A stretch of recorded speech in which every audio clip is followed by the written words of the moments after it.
where are you in your life right now, and what are the roles that you find yourself in? Because this event is about freelancing for musicians, but I feel like that means like wearing a lot of different hats, Yeah. and doing a lot of different things. So I was just curious, like right now in your life, in your journey, like what are the current roles that you're playing? Yeah, sure. So I'm currently in Los Angeles. We met, well, I'm not sure if we ever met in I don't person. I don't remember meeting in person, which is why I've only ever seen you perform like through my phone on Instagram, and Oh so my to like hear you live is gosh. so special. So yeah, we Oh, haven't met yet, but thanks. I'm a huge fan, and Yeah. I'm so glad to be talking with you now. Thank you. Well, I was just thinking back because I lived in Toronto for a lot of my life, and that's kind of how we know each other through I think Toronto, specifically like Humber, maybe? Yeah, Humber School. Humber College music or like alumni of Humber College music scene. So I moved to LA 3 years ago now. Oh my gosh. And um, yeah, I'm currently living here and working as a musician, which can mean so many different things.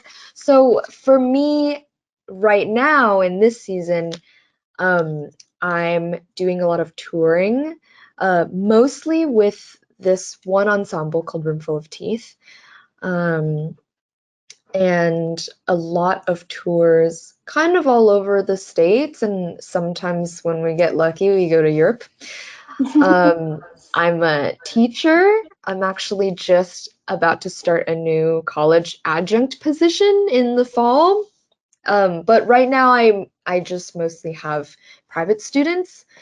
Hmm. I'm a freelance composer, so what that entails is doing quite a bit of commission work. And I'm a social media person. I'm a content creator for Roomful of Teeth. And I'm also a freelance performer, singer, recording artist. Yeah. Are those all the things I'm doing right now? Hmm. Yeah, it's always just like, what are the 5 million things that I'm juggling? It's a Um, lot. It's a lot all at once. yeah. And it feels like I recently graduated from Humber College for music. I graduated a year Congratulations. ago. Thank you. And so um, I felt like when I was graduating, I was just faced with like the rest of my life and this whole idea of what it means to be a musician, to be a freelancing person. And so Yeah. I guess the next question I'm going to ask is, how have you found your work? How do you find gigs? What have you found to be the most helpful with finding work? Whether it's like um, through your website, through social media, word of mouth, or like networking and whatever that means to you. And how have you found like your most meaningful work? Yeah. I mean, yes to all of the above. Um, yeah, I think I've gotten a lot of really amazing work from everything you just mentioned, website, social media, word of mouth. Social media is a funny one. I think probably like a lot of us here, a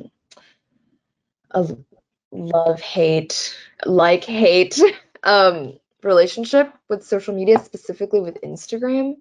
Hmm. Um, and I used to post a lot more on there, and it's funny actually, a lot of my most meaningful um, gigs and work that I found now have been through me being like, here's a little clip of me playing this new song I learned, and people will be Hmm. like, oh, that's cool. We want her to do that. We know that she can do that now. Right. Um, which I think the lesson there really is kind of just like show people what you can do because so much of freelance music work, it's all about like who you know in your community and who like the kind of age of auditions is less relevant these days, and so in a way it feels really real to think about like, okay, well, what I show people is the audition, right? Like Right. what people know that I can do, and whether you tell people that through social media or another thing is really just like telling people to their face, like Right. going to shows, seeing someone I admire, being like, hey, I can do these things. I guess I'm not doing them right now, so you just have to take my word for it, but if you need anything that I can offer, here are the things I can offer. And um, it always feels scary when I'm doing it, but people want that, right? It's like people want to know what who's out there, and like people want to collaborate, and people want to Mhm. like contribute each other's talents to each other's projects. So word of is that word of mouth? I guess it's word of your own mouth. Yeah, um, I know what you mean. yeah. It's kind of, I think what you're getting at is like showing up in the spaces that maybe you want to be involved in. Um, Yeah, and and then just being like, and then saying that you want to be a part of it. yeah. Yeah. But even when I'm not in the space, like I'll get so and so's phone number from somebody and I'll be like, you don't know me, Right. but I do this. So just let me know when you want to do this. And honestly, 9 times out of 10 people are very stoked. Yeah. Yeah. Um I sometimes I think a lot about like just exuding big dick energy whenever I'm telling people like this is what I do. I'm great at it, and you should work with me. You'd be Yeah. lucky to work with me. So that's kind of on social media and also just in person and also just however I can get those contacts and like make connections because it's Hmm. true.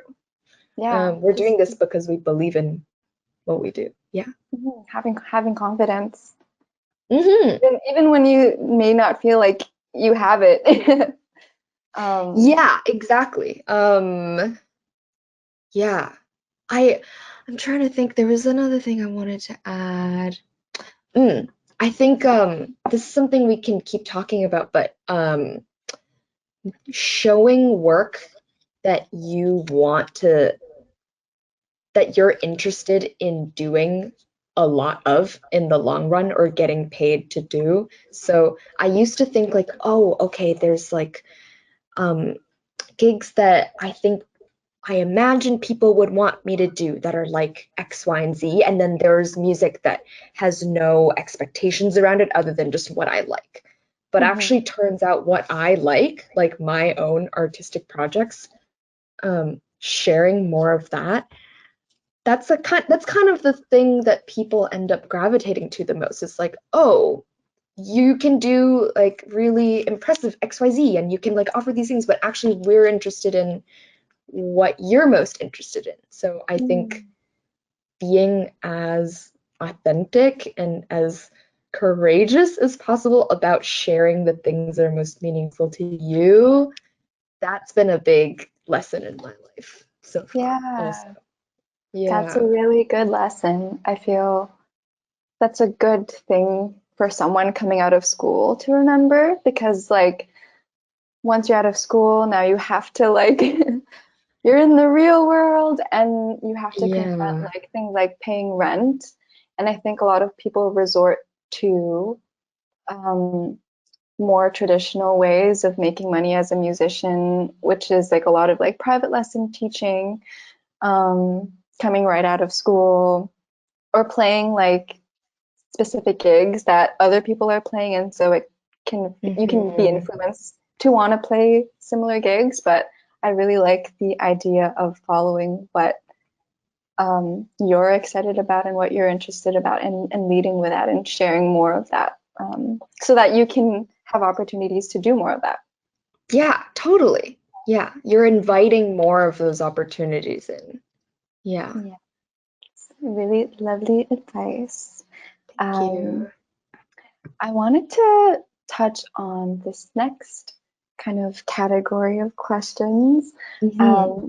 which is finances, Yeah. which is like a very can be a very daunting thing to navigate because I find that we don't really have very explicit conversations about things like rates, things like contracts, and um, I mean, like in the program that I went to, we had like a business class, but it was very general and briefly talked about things like taxes as a musician and stuff like that.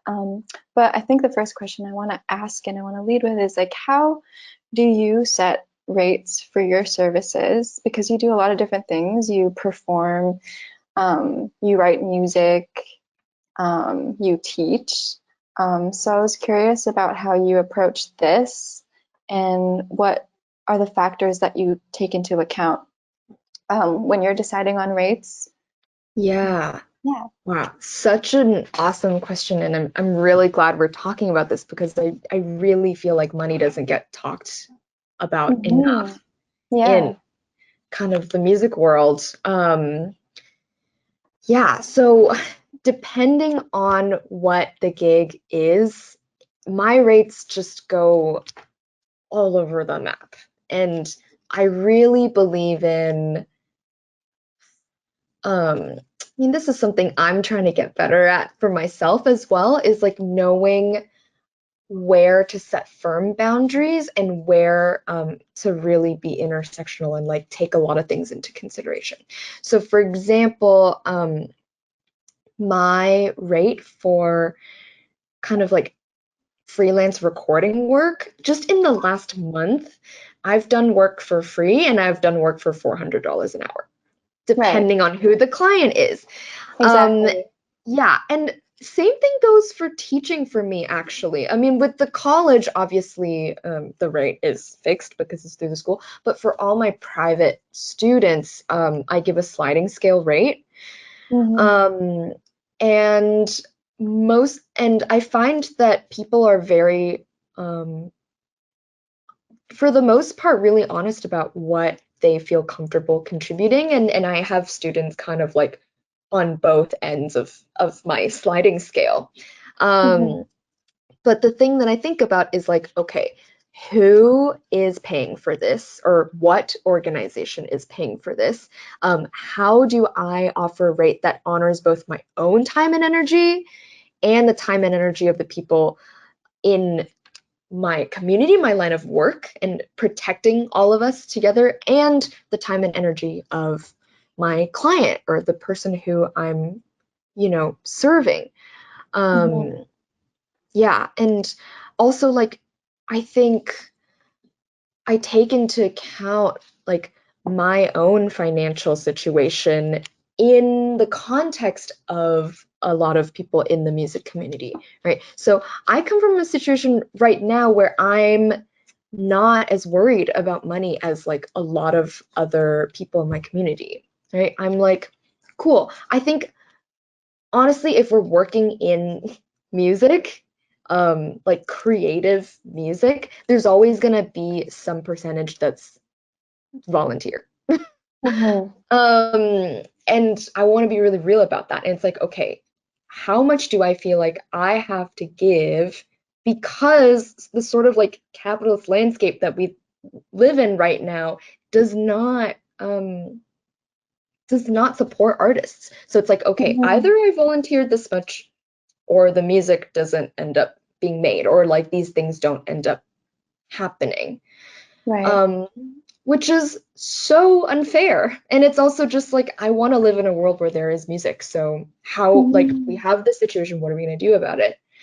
Um, so I think about that, right? It's like um what am I able to give to the situation where I still feel really good about um, doing the work and I feel really respected and there's no feeling of like resentment that's building as I'm making this work. Um, like and not being afraid to ask also if it's unclear where money is coming from. I think this more particularly pertains to work with organizations, work with asking if there's grant funding. I always Mhm. ask that for any kind of like freelance recording or like arranging for people. Right. 'Cause like it's it totally changes the game whether somebody's like, working at their dishwashing job for hours on end to pay me sitting in my room versus Mhm. somebody like, the government just took like a penny from their taxes and went, pew. Mhm. Um, yeah, that was a lot. Did that answer all of Yeah, your I mean, no, questions? no, that was a great answer. I really appreciate what you said about um, caring about where the money is coming from, and also just taking a lot of context into consideration, like your personal experience and also like the client's experience. I think that is um, so important. Do you also take into account like the equipment that you have, or like let's say you have all the schooling, like Uh, you went your education. Do you also take that into consideration when yeah, you're setting rates? yeah, that's a great question. I haven't really thought about that too intensely, or not intensely, intently, there, that's the word, intensely.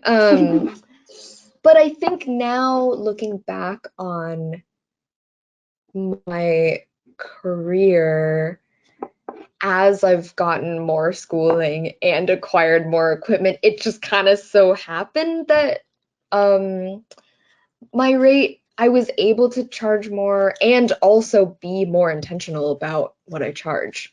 Um, yeah, but that's such a good question because I don't have, compared to a lot of other musicians, um, too much gear. But I think that's totally a great thing to think about if that's something that feels like I invested it, they're investments, right? Like I invested X amount into this work and therefore um like just taking that into consideration. I will say for um like remote recording stuff, I do generally either charge extra for like I'm like being my own sound engineer, right? If I'm recording vocals in my room and I'm going to send them to you, like that's either something that I will, depending on the situation, like add an extra fee or just be like, hey, just so you know, this is an extra thing that I'm doing. So even if it's not like this is like X amount of dollars extra, just so that people know it's like, okay, this is a job and that's going into the consideration of the whole fee. Um, Yeah, like to consider the different kind of skills that you're using um, in yeah, your I work. think this exactly. And like, um, nowadays there's so many different ways that people record music. This is always a conversation I have with people who want vocals. It's like, okay, am I going to a studio? Like, am I going to someone's house? Am I doing it in my own room? Like, and depending on the answer, they're different skills that I'm going to use, right? Because if I'm doing everything in my home, I am the performer, I am the recording engineer. Oftentimes, I am the arranger because sometimes people will send the track and be like, do what you want. And do what you want actually means arrange vocals. So that's Yeah, three different jobs right there. yeah, Um, um, yeah, yeah. so all I really guess we. important to take into account. Yeah. Mhm. Speaking of like working with kind of different skill sets and like different roles or jobs, um, Mhm. when you're tracking your finances, like what's your relationship with tracking finances? Like, do you have a process? Are you, yeah, that's a huge category. That's a huge question. It's Um, huge. Yeah. but I guess like is there a different approach working as a teacher, working as an arranger, like for the different kinds of jobs that you you do under musician? Yeah, I mean, I have everything under a unified system, which is basically just a spreadsheet on my computer.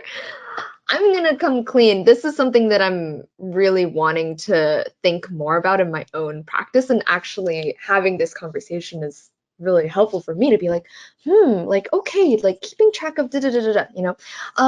And yeah, I mostly it's just like come tax season, I start like frantically inputting everything into my spreadsheet, you know. But like I'm like, what would the ideal like enlightened Ming do? And I think just keeping track of every single thing, which actually that I do a pretty good job of. Maybe not in the most organized way, but having like because as a freelance artist, you can kind of write off most things. Um, it's like, oh, okay, I went out for dinner with my friend and we talked about music. Keep that receipt. Um, and I have friends in my life who are very organized about these types of things. Like, for example, they have Mhm. like 2 Presto cards, like one to tap for when you're just doing your own thing and one to tap for when you're like on your way to the gig, and like separate folders all for like kind of like organizing as you go. And that's aspirational. Yeah. But for me right now, it's very much just like these are all my gigs. I keep all my invoices in like one giant folder, and come April, it's just like, all right, let's get in there, Yeah. That is very relatable to my experience in April. Yeah. Yeah, I have friends who are so on top of it and track everything, track every single expense, keep receipts. It's very aspirational. I think it's like something that, again, something that we don't talk about and something I wish that I learned more about earlier on. Um, but it's also nice to hear your experience to know that Yeah. it's like a similar situation. I mean, it's Um, real, right? Like these yeah, things are real, like we're yeah. real people. Hmm. And I think also just thinking sort of in terms of like um money, like comfort and privilege. Like I'm very lucky that I can, put my energy into like being creative and being an artist. And then the money stuff, like I'm just like, okay, as much as energy as I have, I'm gonna like put it into that. Hmm. Or I guess very specifically right now in terms of like organizing like receipts and like keeping track of expenses. But it definitely is a privilege, to Hmm. even be able to for me to function in this kind of way. Right. Um, so it's helpful for me to think about it like that. Yeah. Hmm. Um, I will ask just one more question regarding finances is like Yeah. how do you fund your creative pursuits, whether it's like an album or whatever like you're passionate about creatively, how do you find funding for that? Yeah, I mean, that's changed a lot for me, even just in my short time of being a professional artist thus far. Hmm. When I was living in Canada, the granting system is just a lot more robust. So Hmm. I recorded this big album. It came out last year. It was like a 4+ year endeavor. It was with like a chamber orchestra. It had like so many people. It was like a big old over an hour long thing. And that was all financed through granting. I got 2 different grants from the Ontario Arts Council and the Toronto Arts Council. Mhm. And then I did that and I was like, wow, that is so tiring. I'm never doing that again. So these days I'm kind of scaling down in terms of just like what my own creative, like how expensive my creative projects are. But that's also not entirely the truth because recently, as I've started school, or at least um, moved here and got my master's in classical music institution, which Mhm. like institutions have money, and also kind of gotten into this sort of like commission-based work. So a lot of my own projects have now become things that are done through commissions. Like I'll Right. have, yeah, and I'm really lucky that I've had commissioners who've been like, okay, well, what are you interested? Like, what do you want? Which is Mhm. not always the case. And I'm like, okay, well, I've been thinking about doing this thing, like, can I da da da da da. And usually that involves um, tweaking the creative vision a bit. Like usually I'm like working with another ensemble or like Right. working in a certain capacity, or there's like certain expectations around like we want you to write for like this instrumentation, or we want you to like record this thing that's like da da da da da. And I have a lot of friends who are on like varying parts on the scale of like feeling very much wanting like complete autonomy over their creative vision and being very like collaborative and working with whoever is commissioning. Yeah. Um, yeah, and this is less of a thing I found when I was in Toronto, but here, like, just having patrons and like the Right. like patronage system is like a little bit Yeah. more robust. Are you talking Um, about like Patreon, like a subscriber type of situation, or just like no, I'm talking about fan-funded the things? OG. I'm talking about people who are like patrons of the arts, you Oh, know? oh, patrons of the arts. I see. Yeah. Yeah, I think being kind of more like embedded in like institutions here kind of like opened up that scene of like people who Right. are like donors for ensembles that I'm in, which are most of the ensembles that I perform in are nonprofit organizations also, Hmm. and people who are just like, we want to support you making art. Yeah. Here's a ton of money for you to do it. I'm like, Okay. okay, yeah. Amazing. Um, yeah, and that part's like kind of new, and like with all of these, there's like different um, things to navigate through them. But yeah, I would say those are my main grants, commissions, patrons, and then everything else is just savings. Yeah. Yeah. Yeah, Thank you for sharing that. I want to just for a sec open up to if anyone in the audience has a question for Mingjia. You can submit one in the questions box on the webinar, and then I should be able to see it. Actually, my panel went away. ah,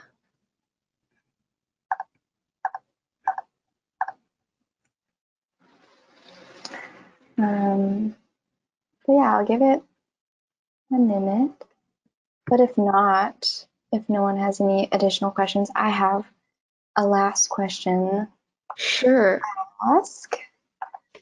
Okay, I'll just go ahead and do that. Yeah, well, thank you for the chat so far. Um, Yeah, I think the last thing that I want to ask is, what are your thoughts on like routine and work-life balance as a freelancer, oof. and managing your schedule? Okay, this is another big question. But What are your thoughts on that? Like your personal experience with that, if you have any advice about it, like to share with someone like me, who I feel like I'm kind of just starting on my journey. Um, Yeah. and like, how is your relationship with like working and like other life things? How has it changed over time? Oh, a lot. It's changed a lot. Um, yeah, I think, um, yeah, it's hard being a musician and Mhm. having the line between our sort of like, um, the thing we do that's fun, the thing we do that's like spiritually fulfilling and gives us a sense of purpose, the thing we do that potentially pays the bills or is connected to paying the bills, Yeah. having all that be blurred, like it is hard. And I don't think that they're like, for me, I'm not sure if I'll ever wake up one day and be like, yeah, I feel like I have all those things separated into neat little boxes. And that's just the reality. Um, and I've personally struggled a lot in terms of my mental health when, especially during kind of like really intense creative seasons Mhm. where emotions are running high, there's maybe a lot of stress, um, and there's a lot of doubt, and also there's a lot of like, what is this thing to me? And I think um, allowing myself to have different seasons in my life and Yeah. cycles has been a really helpful thing to think about of like, okay, there's some seasons, depending on what kind of artist you are and how, like, just what the time scale is of like your creation and your rest periods. Like, it's nice to focus on like, okay, this is a season where I just focus on making bank. Like, this is the Mhm. season where I focus on rest and recuperation, and I'm just not gonna think about making anything because that's Yeah. exhausting to do that all the time, especially for people whose finances are tied to that. Like, I think, Mhm. and we talked about like jobs outside of music and like Mhm. jobs that are like you have your job and then your music job. Like, I'm in a pretty unique position right now where like pretty much all of my jobs are in one way or another like tied to music making. I have a lot of people in my life and in my community who have day jobs and really enjoy that. And that's definitely something that I'm curious about and interested in the future. I have friends who are coders, friends who do social work, friends who are in the service industry. And um, one thing that does allow is for more freedom in like your artistic seasons, right? Mhm. So I think I'm not sure if that really answered your question about routine, but for someone like me, the routine is changing all the time. Like, I'm on the road uh like a week per month, maybe more sometimes, and it's just Mhm. like, well, that's different than this other thing. And then, you know, teaching 1 or 2 days a week is different than this other thing. So I think just really allowing myself to like lean into whatever it is I'm doing and being like, okay, I'm doing this thing and it's okay. I will get to the other thing when it's time to do the Yeah. other thing. Being present with where you are in like a small scale sense and then in a large scale sense as well. Yeah. Yeah, yeah. Because I also feel like music, it's so mysterious. There's sometimes where I'm like, well, the thing that feels most artistically and emotionally nourishing is just eating a lot of popsicles or like going, I don't know, to the dollar store or like, Hmm. doing the thing that feels like most antithetical. But it is a beautiful kind of mystery how it all coalesces, and I'm trying to just like trust it a little bit more.